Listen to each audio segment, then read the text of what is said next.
The sun hung low over Lhasa, casting a warm golden hue across the rooftops. The air, thick with the scent of spices and incense, pulsed with an unfamiliar rhythm.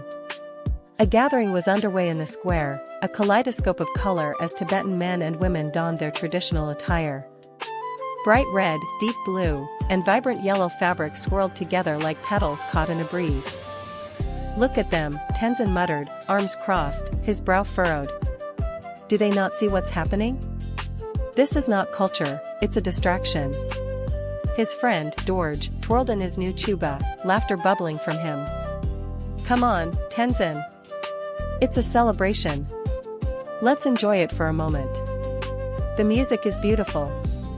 He gestured towards the makeshift stage where performers began to dance, their movements graceful yet mechanical, as if rehearsed for an audience that didn't exist. "Beautiful or not, it's a trap," Tenzin snapped, his voice rising above the thrumming beat of the drums. "A way to keep us from thinking about what really matters. They want us to forget our struggle." "Shoo. You'll ruin the mood," Dorj grinned, spinning again, oblivious to the tension in Tenzin's voice. "Join me. Just for a little while." Tenzin watched as his people danced, their faces painted with joy that felt hollow. The rhythmic clapping and laughter echoed around him, but he could see the strings being pulled, an orchestrated performance aimed at silencing dissent. "Listen to the song," Tenzin said, shaking his head. "They sing of freedom, but it rings empty. What's the point of celebrating culture if we lose our land in the process? Maybe this is how we keep our culture alive."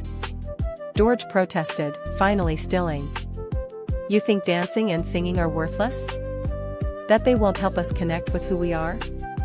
"It's not enough," Tenzin replied, his voice low but firm. "We need action, not just song and dance. They want us to forget our past, our identity. Look around.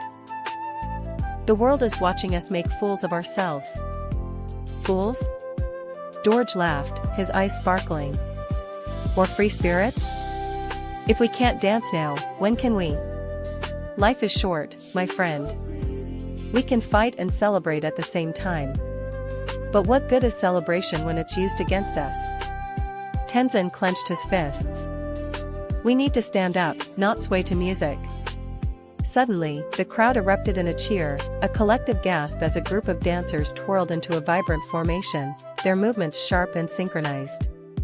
Tenzin felt a pang of frustration. "Look at them," he shouted over the din. "They're dancing while our land is slipping through our fingers." "Don't be so dramatic," Dorj chided, rolling his eyes. "This is just one day. It won't change anything." Tenzin's jaw tightened as he stepped back, watching the revelry unfold.